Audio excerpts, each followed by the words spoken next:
সবচেয়ে ভগবান।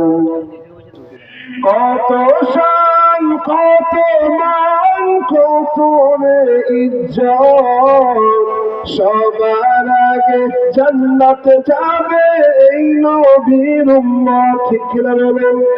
কত শান কত মান কত রে ইজ্জত, সবার আগে জান্নাতে যাবে এই নবীর উম্মত। আবু বকর ওমর উসমান আলী,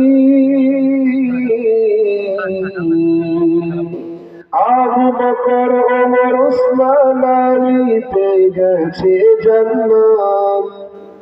আখির নবীর উম্মত আমরা সবচেয়ে ভাগ্যবান।